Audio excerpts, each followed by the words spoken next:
In the reptile hobby, there's some confusion among newer keepers about the fruit flies that are raised in captivity.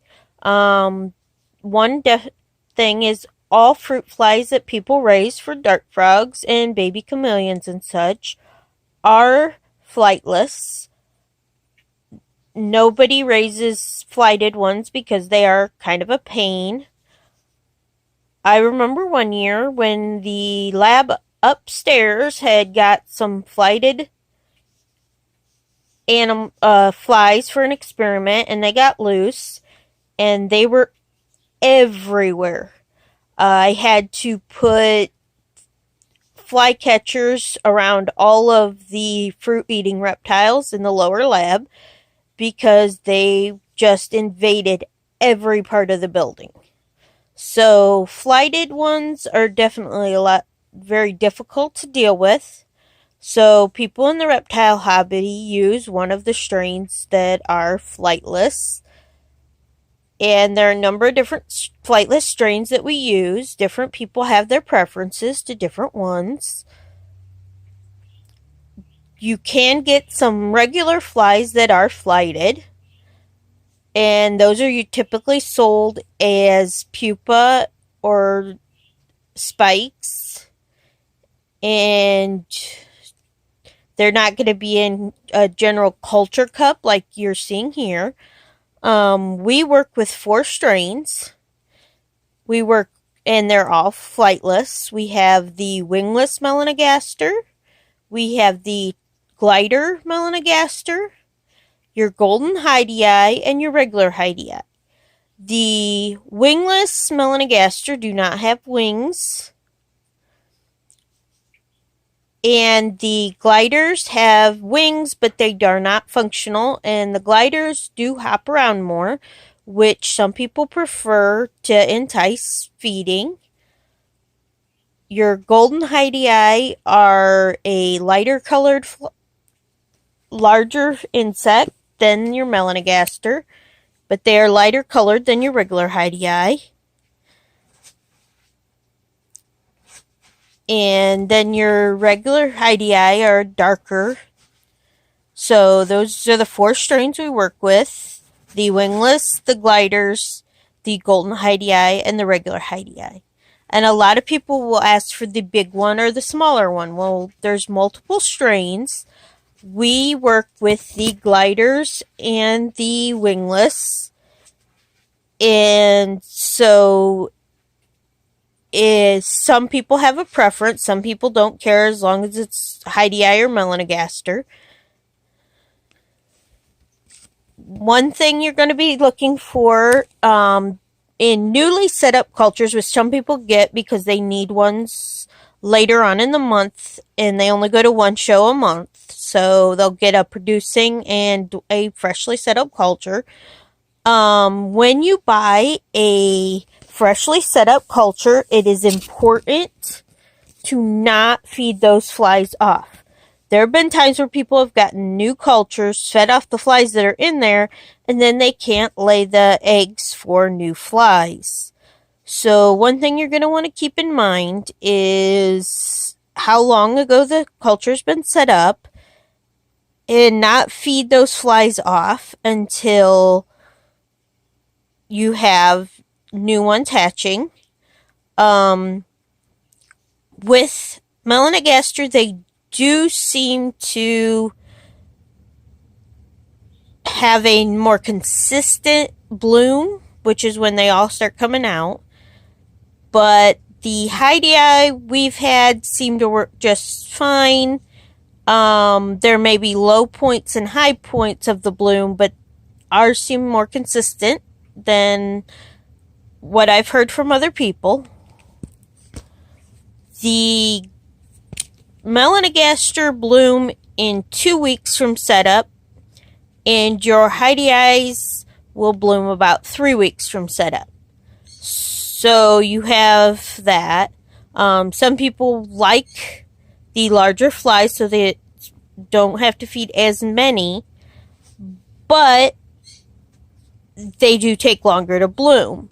Some people will get cups of both so that you have different blooms at different times. A lot of your dart frogs especially will eat both. The only flies we're currently The only species we currently are feeding just Melanogaster to are our littlest Santa Isabels, but they're only maybe a quarter of an inch or more long, so they're not very big. So, but our larger dart frogs are eating whatever happens to be blooming.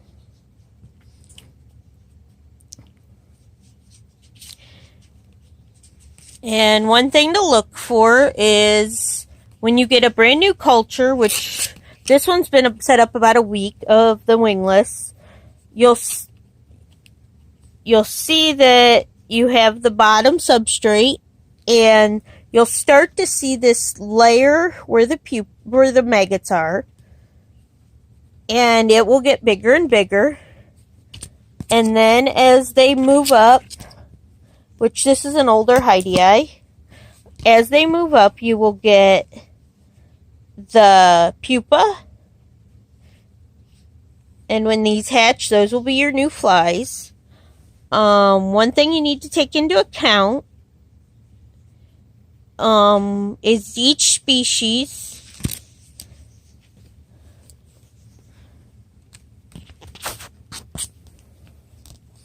and this culture is blooming of the gliders, so you can kind of see how there'll be more flies, and you can start. This one's ready to be fed out of. One thing you have to take into account when buying flies is that there's not going to be a lot in a newer culture. We've set up flies in the past, and when we got back into dart frogs, my initial cultures, I put too many flies in, and one problem you run into is too many initial flies will cause too many to bloom at once, and they will either choke each other out, or they will eat all the food, and then so you'll have one big bloom, and that's it. So you cannot use a large number of initial flies. We have people that look for the largest number of flies, and unless the culture's blooming, you really don't want too many.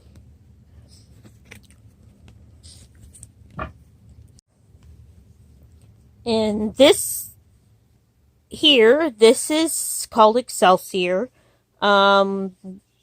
We've used a number of things before in our cultures at home, and you even can get away without it.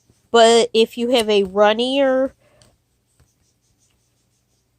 media and would try to dump them out and it goes up the side, what this does is, if that happens, some of the pupa are actually inside the Excelsior and they won't get destroyed.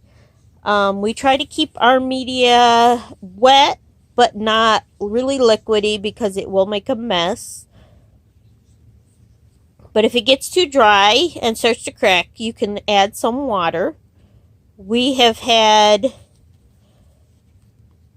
with the heat on, we've had to add some water sometimes, but you don't want it to be a complete liquid, or you do run into where it gets all over the place. But definitely one thing, when you're shopping for fruit flies, they are all going to be flightless. It just depends on what's going to suit your needs for your animal. Like I said, your smallest stuff, a lot of people use the Melanogaster, and some people like that it does bloom sooner, and I do have some people who will buy both types just for the differences and the variety. Your wingless just kind of walk on the Melanogaster, and these guys are called gliders, and they have wings, but they don't fly. They hop around.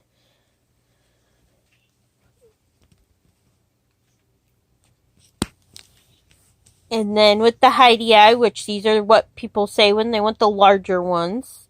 These are golden Heidii, but I can't really get a good picture of, how light they are with my phone.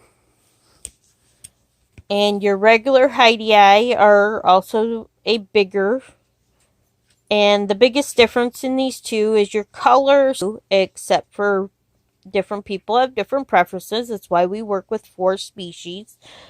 Our personal frogs eat whatever fly cultures we have ready at the time. So that's just a little introduction so you can be informed next time you go get flies exactly what you want and what you're looking for. And it also hopefully will help people once they have these cultures to not feed out your ones that are producing more flies.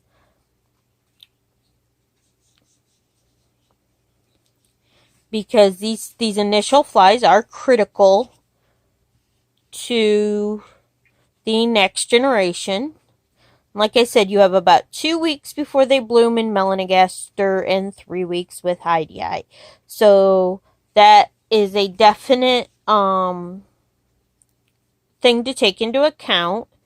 And ours usually bloom for at least a month, but it can be variable by how much you're feeding out of it, how many initial flies were put in, the temperatures. So my advice is always to have more than you think you're going to need because you definitely do not want to run out.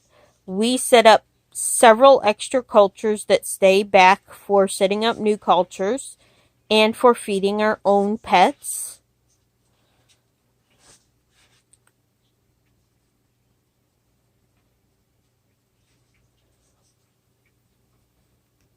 And we do sell ours for $5 each, so people at the shows could easily get 3 or 4 versus some of the more expensive flies where people might only be getting 2 or 3 for the price. But it has a lot to do with being safe and making sure you do have the flies you need. You don't want to simply run out.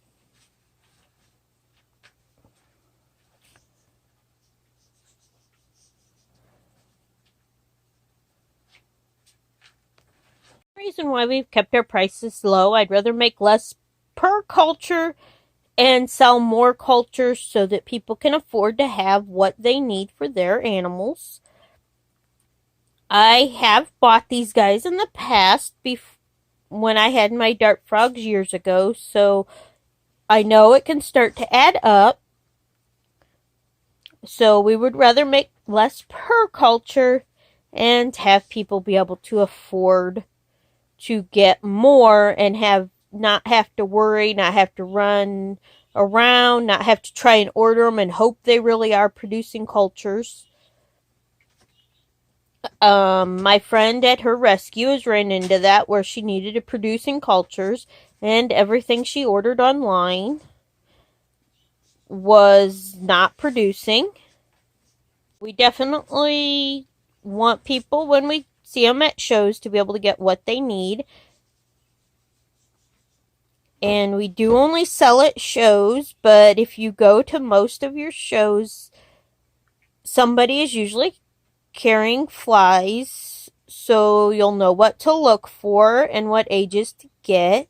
Generally, if people are trying to at least make it through and only have a few, they'll get a culture that's just been set up and a culture that's about 2 weeks for Melanogaster and 3 weeks for Heidi that are producing. And sometimes people will pick up 4 that are at varying stages to ensure that by the next show they still have flies.